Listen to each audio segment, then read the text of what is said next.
ഉന്നത പോലീസ് ഉദ്യോഗസ്ഥരുടെ യോഗത്തിന് പിന്നാലെ വിജിലൻസ് ഉദ്യോഗസ്ഥരുടെയും യോഗം വിളിച്ച ആഭ്യന്തരമന്ത്രി രമേശ് ചെന്നിത്തല.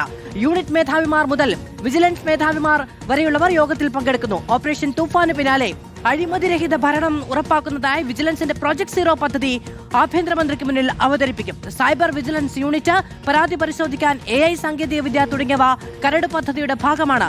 ഹരിമോഹൻ വിവരങ്ങളുമായി ചേരുകയാണ്. ഹരി, വിജിലൻസ് മേധാവിമാരുടെയും യോഗം ആഭ്യന്തരമന്ത്രി വിളിച്ചിരിക്കുന്നു. എടുത്തിരിക്കുന്ന സുപ്രധാനമായ തീരുമാനങ്ങൾ എന്തൊക്കെയാണ്? ഈ പ്രോജക്ട് സീറോയുടെ വിശദാംശങ്ങൾ എന്താണ്? മധു, അല്പസമയം മുമ്പാണ് വിജിലൻസ് ഉദ്യോഗസ്ഥരുടെ യോഗം ആഭ്യന്തരമന്ത്രി വിളിച്ചു ചേർത്ത യോഗം ഇപ്പോൾ ആരംഭിച്ചത്. ആഭ്യന്തരമന്ത്രി രമേശ് ചെന്നിത്തലയുടെ അധ്യക്ഷതയിൽ വിജിലൻസ് മേധാവി മുതൽ യൂണിറ്റ് മേധാവിമാർ വരെ യോഗത്തിൽ പങ്കെടുക്കുന്നുണ്ട്. പ്രധാനമായിട്ടും യോഗത്തിൽ ചർച്ചയാകുന്നത് പ്രോജക്ട് സീറോ എന്ന് പറയുന്ന പുതിയ കർമ്മ പദ്ധതിയാണ്. അതായത് കഴിഞ്ഞ ദിവസം നമ്മൾ കണ്ടിരുന്നു പോലീസിലെ ഉന്നത ഉദ്യോഗസ്ഥരുടെ യോഗം.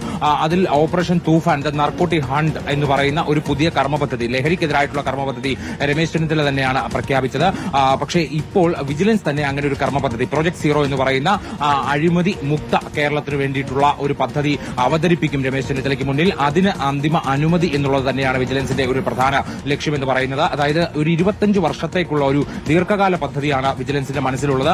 അതിന് എല്ലാത്തരം സാങ്കേതിക വിദ്യ ഉപയോഗിക്കുക, AI സാങ്കേതിക വിദ്യ ഉപയോഗിക്കുക, അങ്ങനെ എല്ലാ തരത്തിലും അടിമുടി വിജിലൻസിനെ പരിഷ്കരിക്കുക എന്നുള്ളതാണ് ഈ പ്രോജക്ട് സീറോ പദ്ധതിയിൽ കൂടി ഉദ്ദേശിക്കുന്നത്. അതായത് 1969 വിജിലൻസിന്റെ മാനുവൽ ഏറ്റവും അവസാനമായി പരിഷ്കരിച്ചത്. അത് വീണ്ടും പുതുക്കിക്കൊണ്ട്, അതായത് ഈ അഴിമതിയുടെ സ്വഭാവമൊക്കെ തന്നെ മാറിയതുകൊണ്ട് ഇത് പരിപൂർണമായി പരിഷ്കരിച്ചുകൊണ്ടായിരിക്കും ഇനിയിപ്പോൾ അങ്ങോട്ടുള്ള പ്രവർത്തനങ്ങളെല്ലാം തന്നെ. എല്ലാ സർക്കാർ വകുപ്പുകളിലെയും അഴിമതിയുടെ കണക്കുകൾ എടുത്തുകൊണ്ട്, കഴിഞ്ഞ കാലത്തുണ്ടായ ട്രാപ്പ് കേസുകളുടെ കണക്കെടുത്തുകൊണ്ട് ഇനി എങ്ങനെയാണ് ഈ അഴിമതി പൂർണ്ണമായിട്ടും തുടച്ചു നീക്കാൻ കഴിയുക എന്നുള്ള ഒരു കർമ്മ പദ്ധതി കൂടിയാണ് ഇന്നിപ്പോൾ വിജിലൻസ് മേധാവി മനോജ് എബ്രഹാം ആഭ്യന്തരമന്ത്രി രമേശ് ചെന്നിത്തലയ്ക്ക് മുന്നിൽ അവതരിപ്പിക്കുന്നത്. അതുകൊണ്ട് തന്നെ വിജിലൻസ് ഇനി മുതൽ അങ്ങോട്ട്, അതായത് ഈ 25 വർഷത്തെ കർമ്മ പദ്ധതിക്കുള്ള അംഗീകാരം കൂടി ലഭിച്ചു കഴിഞ്ഞാൽ ഇനി മുതൽ അങ്ങോട്ടുള്ള വിജിലൻസിന്റെ ആക്ഷനുകളിലെല്ലാം തന്നെ ഈ പറയുന്ന സാങ്കേതിക വിദ്യ അടക്കമുള്ളവ ഉപയോഗിച്ചുകൊണ്ടുള്ള ഒരു പ്രവർത്തനമായിരിക്കും കാണുക.